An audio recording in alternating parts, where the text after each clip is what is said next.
Hello, everyone. Welcome back to another episode of Gaming the System, the podcast where three intersectional feminists examine gaming and games through a feminist lens. Today, I'm your host, Alex, and I'm joined by Matt. Before we get started, if you want to support us, you can subscribe to our Patreon at patreon.com/gamingthesystem for some exclusive content. Or you can send us a one-off donation via PayPal to our email address wearegamingthesystem@gmail.com. We're back with some more gaming news of recent times. So I'm going to start kind of harking back to a story we talked about on a previous episode, and that's concerning the recent game Tales of Kenzera, Zao, which was created by the guy who is the voice of Bayek from Assassin's Creed, known as Abby on his Instagram, and I actually follow him on Instagram now. And I think it was about 2 weeks, maybe 1 week ago, he posted a big story where he was responding to a lot of backlash about the game from some really bigoted people, because how can it be a game for them if it features a black character and black stories and black narratives, and it's all woke and horrible, all this kind of bullshit that's like so pervasive on places like Twitter. And he basically responded to it by saying a lot of the things that we quite often say on the pod, which made me want to follow him 10 times more. He was saying gaming is for everybody, and that he believes that really there should be no barriers to gaming. And if you feel like a game isn't for you, then, that's okay, because it can exist as well in the gaming space. It doesn't have to be something that's marketed at you, is basically what he was saying, specifically for you to actually enjoy it. And to kind of hammer home the point, he rounded off his sort of feedback on everything that had been happening on Twitter by saying that he was going to reduce the price of the game on the Nintendo Switch down to the price of a pizza in America, which he said was something like, I think, $15, because he wanted to reduce the barriers to accessing the game. And in this case, obviously, he meant financial barriers. But I just thought it was amazing that he wanted to speak about it, that he's actually proactively doing something to make his game more accessible to everybody, and that he's speaking out against bigoted people in the gaming community. And I just thought it was lovely, and I wanted to share it as a follow-up to our previous episodes on the subject. Yeah, and it seems like creators have a responsibility to use their platform and their fame to force forward progress and have conversations like that, because when the powers that be are in charge of all the forms of information and news, then that's when they're the people that provide the bedrock for all the hatred and bigotry, because they say, oh, everything's completely fine. I don't understand why everyone's just all in a tizzy about things. Everything's fine. And then they get their extreme elements going, no, everything's not fine. Everything's fucked. And it's all women and gay people and trans people and And those two elements can often drown out the authentic and real stuff, which is stuff like this. It's just going, everyone calm the fuck down. Everyone calm down. Yes, there are bad things, but this is a game. This is a game. And you can either play it or you can not play it. And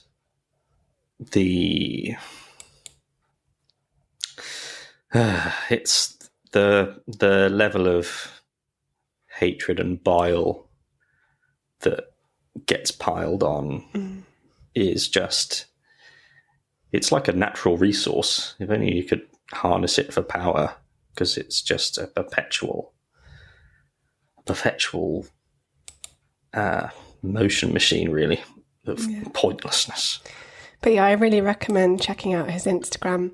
The handle is Abzi Salim. I'll spell it. It's ABZYSALIM. And he's put himself down as a storyteller / CEO and creative director of Surgent Studios, which is the gaming company that makes Tales of Kenzira Zhao. He also recently had a really long chat with, you'll forgive me for forgetting people's names, but basically the voice of Asterion from Baldur's Gate 3. And it looks like the type of thing that we at the podcast would really enjoy, and I think our listeners would probably really enjoy as well. So definitely recommend checking it out. And definitely one to follow for future cool gaming news, I think. So yeah, just pleased to hear that he's actually spoken out about it. And I think more people should. I agree, Matt. Yeah, it's using your platform to build up others is and not it's to the tear only way. down. Yeah. So often it's such a negative space online, isn't it? It's just become this us and them mentality, when really we should be looking to build people up and support them, even if we don't always agree. And the creative process, as we know, doing this podcast for 3.5 years now, it's not easy building things. It's not easy creating things. And it's so frustrating for people to fail to recognize the actual work that goes into things, and how everything is painted as extremely black and white in their world, and that people are just doing things, and it's just another element of life that just feels like we don't have time for that. We don't have time for all of these people slowing us down. I've been thinking recently about how the artificial barriers that are created by the status quo and the people that support them. Yeah. Because in the past, a black man, a man of colour, wouldn't have had the resources, say 20 years ago, when there were no indie games, because it was all industry-led things. It was always going to be a white man leading what it was. And that's not because there weren't any black men with stories. It's because they go, we're going to put this artificial barrier in the way of black men so that white men can get up here. And you just look at those kind of barriers and you go, what a waste of time for everyone. Yeah.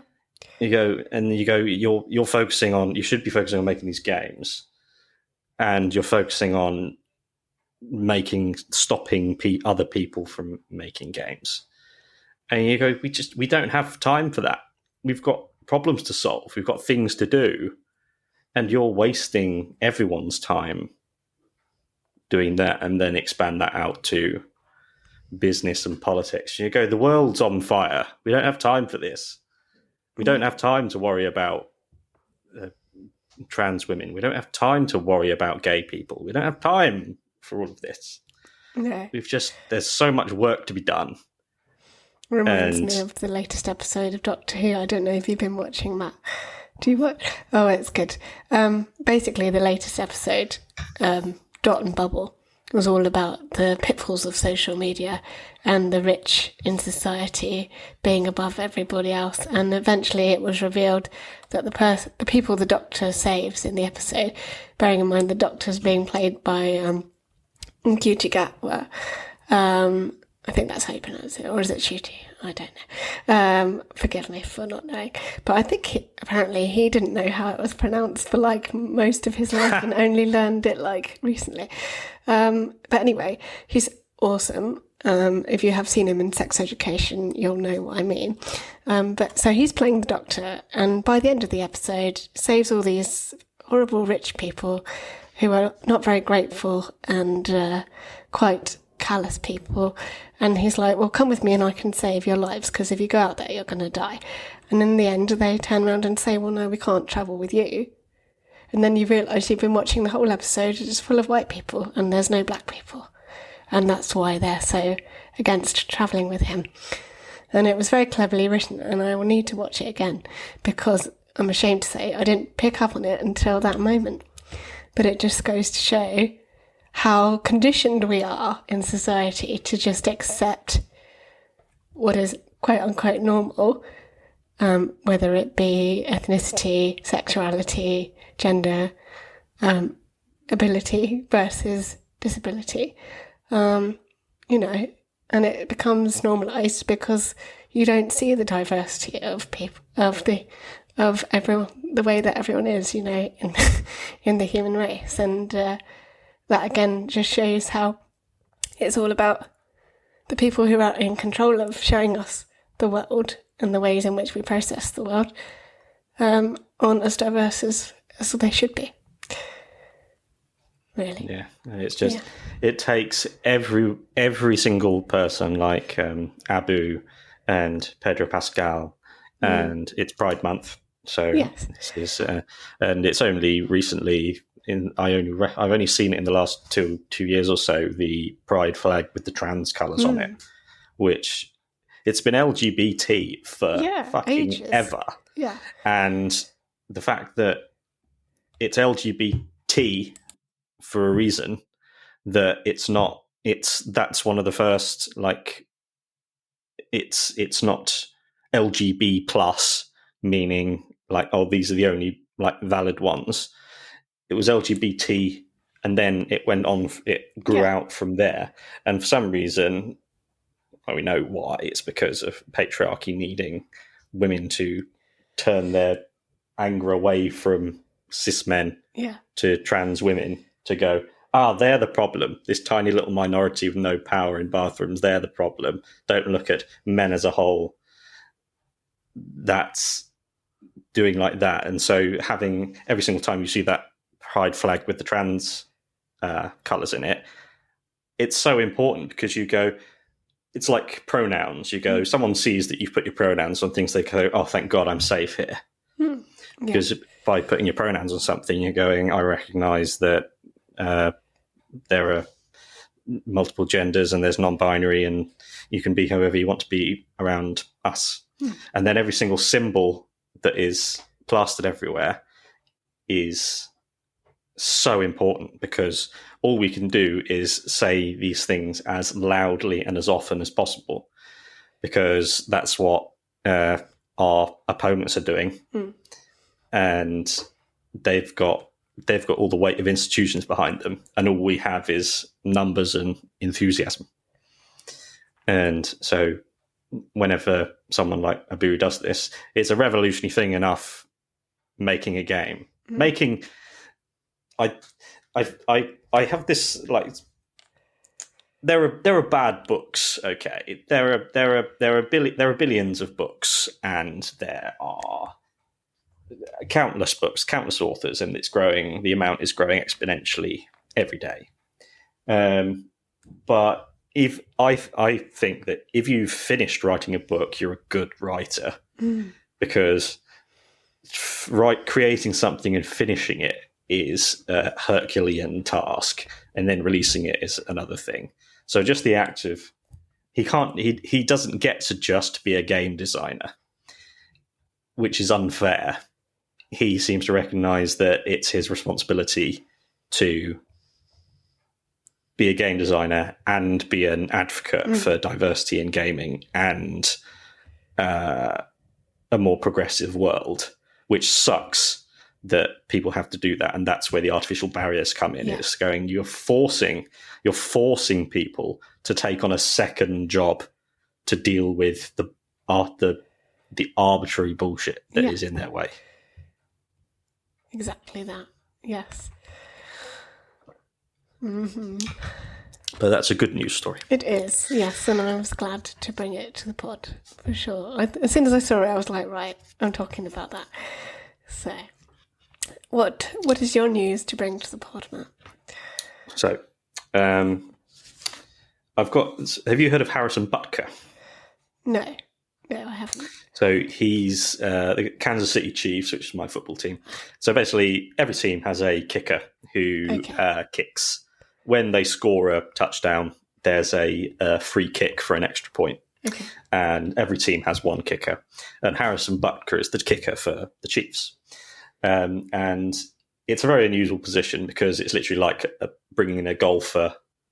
And so they don't necessarily have, they're not part of the team as normal. And he was asked to do the commencement speech for the college that he attended to, which was a Catholic college.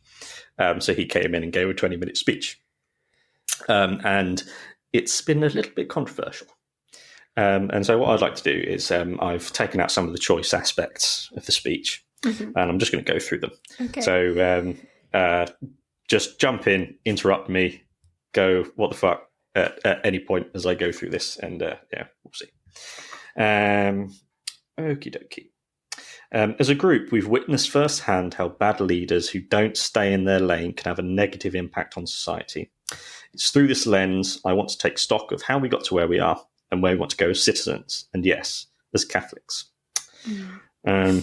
Bad policies and poor leadership have negatively impacted major life issues. Things like, bear in mind, this is this is a commencement speech to people who are graduating from college. Things like abortion, IVF, surrogacy, euthanasia, as well as growing support for degenerate cultural values and media, all stem from the pervasiveness of this disorder. Our own nation is led by a man who publicly and proudly proclaims the Catholic faith, but at the same time is delusional enough to make the sign of the cross during a pro-abortion rally. He has been so vocal in his support for the murder of innocent babies that I'm sure to many people it appears that you can be both Catholic and pro-choice. Okay. So that's how he starts. Right. Yeah. So basically just having a good old rant then, in place of an inspirational speech. Yeah. Yes. And okay. So this bit won't shock you. Over the past few years, I've gained quite the reputation for speaking my mind. I never envisioned myself nor wanted to have this sort of platform, but God has given it to me. Oh, of course, it's not my fault. It's God's fault. Yeah. No, it wasn't that there are humans having a thing and going, oh yeah, he's a famous person who might come and speak with us. It wasn't just, it's people. Fuck people. I'm gonna speak at appropriate moments in my proselytizing, preaching tone of voice. Okay. But God has given it to me, so I have no other choice but to embrace it and preach more hard truths about accepting your lane and staying in it, Alex. Oh, I love lanes. Okay. Okay. Okay. Our Catholic faith has always been countercultural. Our Lord, along with countless followers, are all put to death for their adherence to his teachings. The world around us says that we should keep our beliefs to ourselves whenever they go against the tyranny of... Now, what tyrannical forces are there in the world at the moment that you can think of? What forces? Sorry, Matt.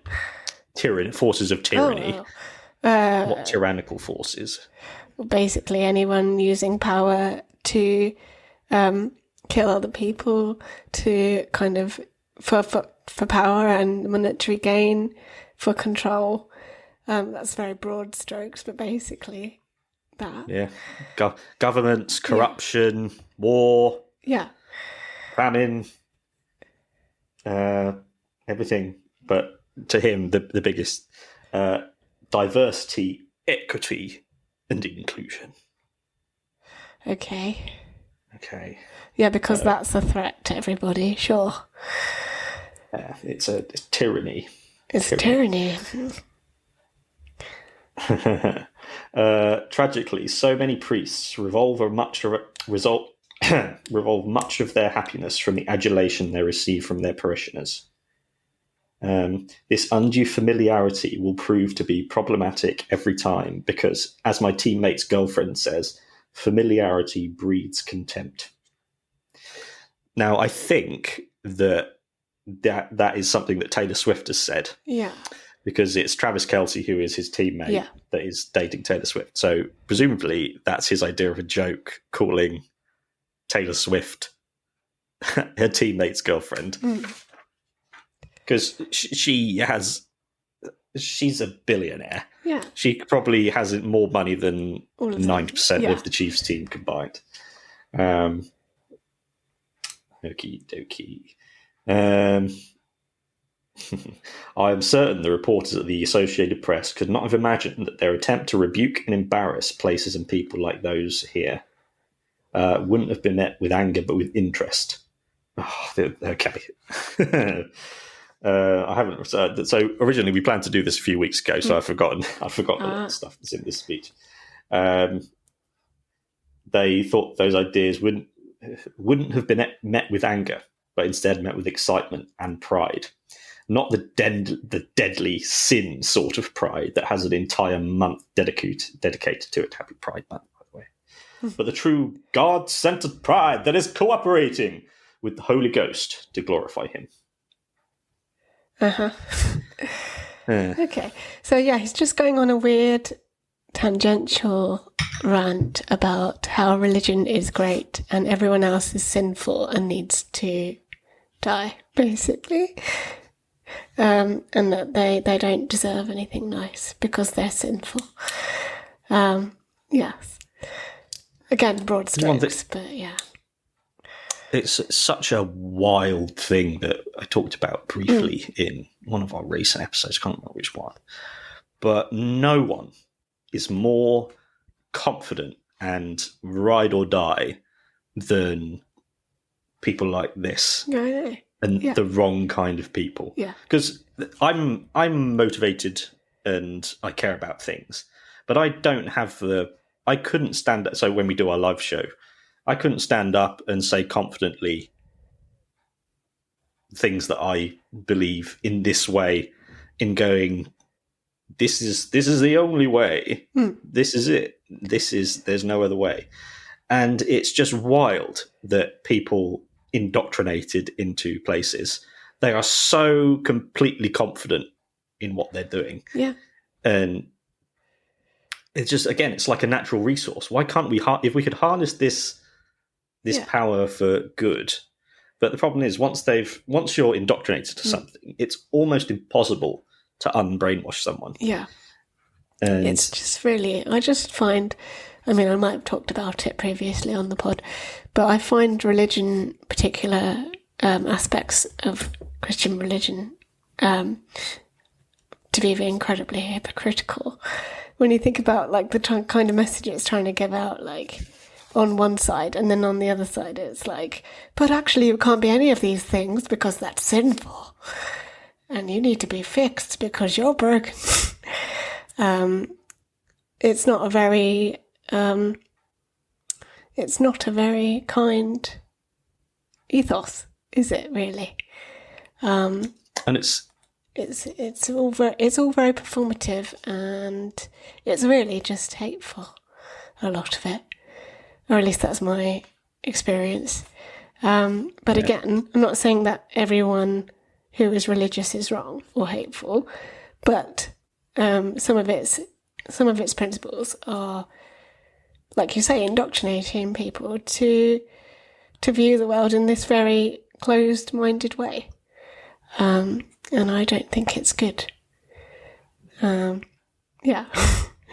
could phrase it in a lot more of an eloquent way, but those are my general thoughts. Yeah, it's another thing that we don't have time for it. No, We've got so many problems. Yeah. And this way of thinking solves nothing. It's one of those things that literally only creates problems. It's just used as not an excuse. It is just used basically to say, well, I think this because God says it. But really, all they're just doing is saying, I don't like these people, and religion is the reason why. But actually, they're just not sitting down and examining, if religion was taken away, why do you feel like this about this person? And all they need to do is sit down and think about it a bit more from the other person's perspective. Everyone should read To Kill a Mockingbird. Frankly, have you ever read it, Matt? I think I'm mixing that up with Mississippi Burning. What's Kill a Mockingbird? Yeah, well, both we watched both in English during school. Actually, I think we watched Mississippi Burning. That was quite dramatic. If it is the one I'm thinking of.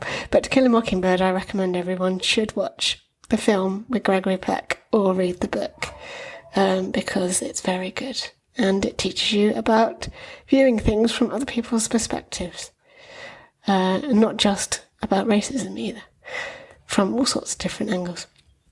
But yeah, we're going really off topic today. But no, it's good. It's good. It is nice. Rolling with it. Yeah. Rolling with it. So he doesn't do himself any favours. So if Harrison Butker were to listen to what you just said, and then this is what I imagine he would have said. In the complete surrender. In the complete. So I want you to imagine. Yes. You've graduated from university. Yes. You're sat. Which university did you go to? Was it what? Was it Swansea? Swansea, yes, Swansea University. So you're sat in the hall where you got given your thing, and the man on the stage says this: "In the complete surrender of self and its turning towards Christ, you will find happiness. For the ladies present today, congratulations on an amazing accomplishment. You should be proud of all that you have achieved to this point in your young lives. I want to speak directly to you briefly, because I think it is you, the women who have had the most diabolical lies told to you how many of you are sitting here now about how to cross this stage and are thinking about all the promotions and titles you're going to get. Some of you may go on to lead successful careers in the world, but I would venture to guess that the majority of you are most excited about motherhood, marriage. Bingo. Yeah. You just got them the wrong way around. Yeah. About your marriage and the children. Yes. Yeah. The M&Ms. Most excited about the marriage and the children you'll bring into this world. Yes. The far less fun M&Ms of life. Yeah. I'd probably boo him. I'd just be like, boo! Yeah. Fuck you. Yeah. Did you know how much my student loan was? Children are free. Yeah. Marriage is free. I'd just be like, I hate children. Because I'm not keen on children. But no, they're all right, really. But yeah. That must have been pretty awful for everyone. And really awkward. And just awful. I mean, I'm thinking about my MA now. We had a pretty, I don't want to say bigoted, but yeah, person of a certain background who was old and white and rich and made a lot of sexist jokes during the speech before we all got up to get our MA certificates. Bearing in mind that most of the people who attended that college were women as well. But he was made to leave the trustees pretty soon after, and it was apparently not an uncommon thing that he would make those kinds of comments on the regular. But it's very, very institutionalised into that kind of organisation, because it is essentially the college where I studied used to be an old sort of stately home / like sort of landed not landed gentry, but, an estate. So it's typical of those sorts of people that they would be of a certain class with a certain viewpoint about people and life. And so it just reminded me of that now, actually, when you think about it. The one in Swansea was mainly just people speaking a lot of Welsh and singing the Welsh national anthem, which I didn't feel like I should be standing up for, because it's not my national anthem. But that's the whole other kettle of fish, and I enjoyed the love-hate relationship that I have with the Welsh. But yeah, fun times indeed. I think the problem comes to, because they're always going to be people like that. Yeah. And the problem is when they have power. Yeah. When someone like that has power, I think often about Mock the Week, that has on for 20 years, is the biggest comedy show ever. 7 seats, 1 host, 5 of them. Host was obviously a man, and then 5 men. 5 of the seats were men, and 1 for were women, and that's the way it was for 20 years. And that wasn't because there weren't enough women comedians. There weren't enough good women comedians. It was because the showrunner didn't think women were funny. Yeah, and so that moron having power in that position created those barriers for no reason. But when I'll get to the end when we get to this, why this is a good thing. So why things are going in a better direction. Yeah. Okay. Carrying on that vein of, so you're looking forward most to children and marriage. Children and marriage, yes. I can tell you that my beautiful wife Isabel would be the first to say that her life truly started when she began living her vocation as a wife and a mother. Oh, Jesus Christ! Oh, it's so cliche. Yeah, it's just when people just repeating talking points like woke. You sit there just looking, going, what's underneath that? Yeah, and I mean, for some women, that's fine. If they feel like that, then that's okay. But it's not like that for all women. He's implying that it should be, and that's the only way for them to be. Well, yeah, he did mention careers, but that was like a pat on the head. Yeah, yeah. Well, we really know exactly. What you really yeah, but really, you'll want children, won't you? Yeah, yeah. And it's just what we need. We need a global rule, like at school. You have to use your own words. No plagiarism. Describe what you don't like about gay people without using any of the words that you've used, that you've heard, but without repeating anything. Yeah. Because say why you hate diversity without using the word woke. Yeah. When people who aren't white men are in things. Okay. Well, how do you feel about that now? Next. How do you feel about that? Without using the word and then that's the starting point. But then we don't have time to have that conversation with everyone. And okay, right. Okay, continue with this. This has a happy ending. I'm sure. I'm on this stage today and able to be the man I am because I have a wife who leans into her vocation. I'm beyond blessed with the many talents God has given me. He's got a good foot. A good foot. That's his. And he's one of the best in the league.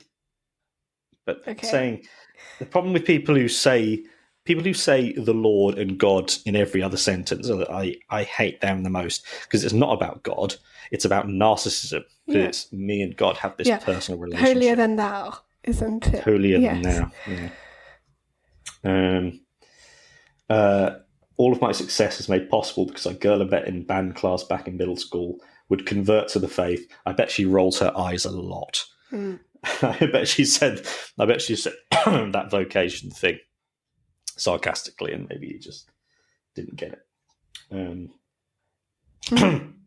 Would become my wife and embrace one of the most important titles of all, homemaker. Oh my God! Shoot me now. Yeah. Oh, Jesus Christ! It makes me so uncomfortable. And you just sit there going, oh my God. Isabella's dream of having a career might not have come true, but if you ask her today if she has any regrets on her decision, she would laugh out loud without hesitation and say, heck no. Would she though? She's not on stage. She'd probably go, yeah. I expect some, well, I'm probably reading too much into it there, but I mean, the money probably helps. Again, being purely incredibly judgmental, but I suspect they must make a lot of money. Well, that's part of the good news. Yeah. So this is the last bit. So this is to me. To the gentleman here today, part of what plagues our society is this lie that you've been told that men are not necessary in the home or in our communities. Has anyone told men that you're not necessary anywhere? No. Nope. As men, we set the tone of the culture, and when that is absent, disorder, dysfunction, and chaos. In this absence of men in the home is what plays a large role in violence. That's not a straight line. It's disorder, dysfunction, and chaos without men in charge. That's one of the wildest things I've ever heard. Yeah. And be unapologetic in your masculinity, fighting against the cultural emasculation of men. And then then the last bit is just about how much he likes something called traditional Latin mass, which I just don't care. Who cares? Okay. Enjoy what you like. Cool story, bro. Yeah. And just every part of that we paused at. I wanted someone. He should have done this in an interview. Yeah. He should do an interview where someone sits across from him and says, "Okay, you said this. What do you mean by this? Don't say anything don't repeat anything you said in this.